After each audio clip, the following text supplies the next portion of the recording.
our Honorable Prime Minister, this is my personal experiences. దీనికంటే ఏం కావాలో విశాఖపట్నం వాళ్ళకని అడుగుతున్నా. ఒక ప్రోగ్రెసివ్ ప్రధానమంత్రి రేపు జరిగే పని నిన్నే చేసుంటే బాగుంటుందని ఆలోచించే ప్రధానమంత్రి ఈ దేశానికి ఉండడం మనందరి అదృష్టం అని చెప్పి కూడా మరొకసారి తెలియజేస్తున్నా. అందుకే నేను మీ అందరికీ ఒకటే చెప్తున్నాను, అన్ని ప్రాంతాల సమగ్ర అభివృద్ధి మా ఎన్డీఏ కూటమి విధానం. కొప్పర్తి, ఓర్వకల్ కేంద్ర సహకారంతో ఇండస్ట్రియల్ నోడ్స్ వచ్చాయి. రామాయంపట్నం బీపీసీఎల్ రిఫైనరీ వచ్చింది. పెట్టుబడులు వస్తాయి. ఏదైతే ఎన్నికల మేనిఫెస్టోలో చెప్పామో 20 లక్షల ఉద్యోగాలు ఇచ్చే బాధ్యత మాదని మరొకసారి మీ అందరికీ హామీ ఇస్తున్నా. వికసిత్ భారత్ నరేంద్ర మోడీ గారి కళ. స్వర్ణ ఆంధ్రప్రదేశ్ నాకు కూడా ఒక ఆలోచన. దేశాన్ని ప్రపంచం మొత్తం నిలబెట్టితే ప్రధానమంత్రి గారు ఒకే ఒక విషయం ఆలోచిస్తున్నారు. 2047 India should be number 1 or 2, and at the same time Indians all over the world will be number 1. Sir, we are very fortunate. I am not praising you. This is final. I am telling you. Economic reforms has come in 1991. First mover advantage we have taken, information technology. Windfall gain, demographic dividend has come. Right time, right Prime Minister for India. That is you. That is the biggest advantage for India. I am not praising you. Every citizen of this country has to understand. Brand of India is very strong. Wherever you go,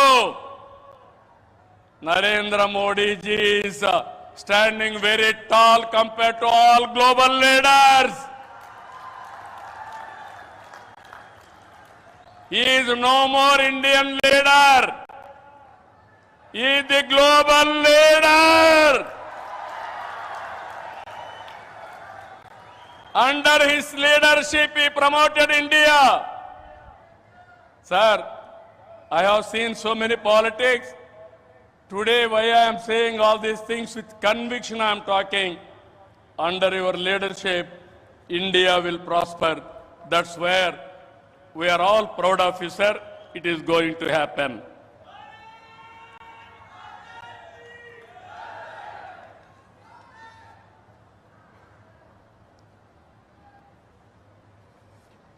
ఇవన్నీ కూడా మీరు చూసిన తర్వాత నేను ఒకటే మీ అందరికీ కోరుతున్నా,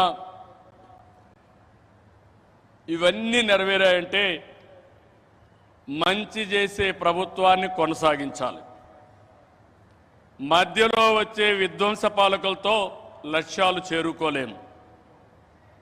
ప్రజలు కంటిన్యూగా సపోర్ట్ చేసే ఎలాంటి సుపరిపాలన ఇవ్వగలుగుతామో నిరూపించిన వ్యక్తి నరేంద్ర మోడీ గారని చెప్పి నేను మీకు తెలియజేస్తున్నా. మూడోసారి గెలిచారు.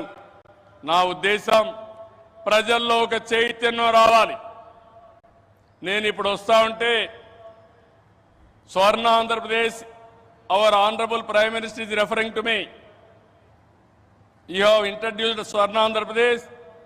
Go to universities, educate our students, continuously take it as a campaign mode, then only you will succeed.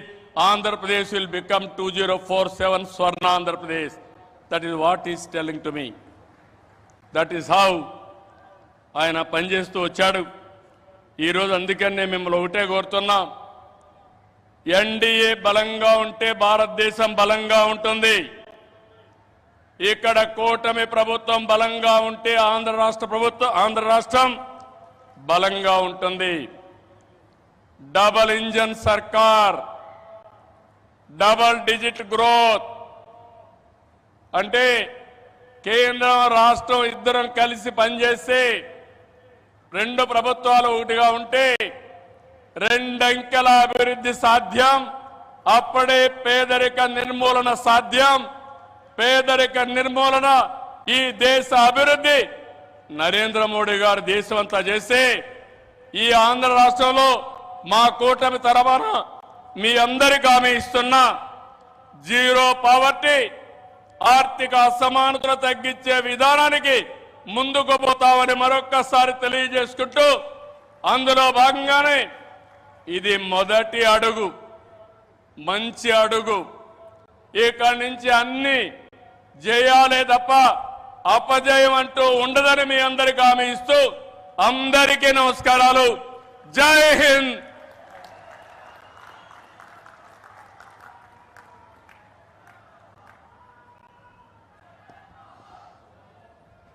Thank you, sir. Thank you very much. May I now request our Honorable Prime Minister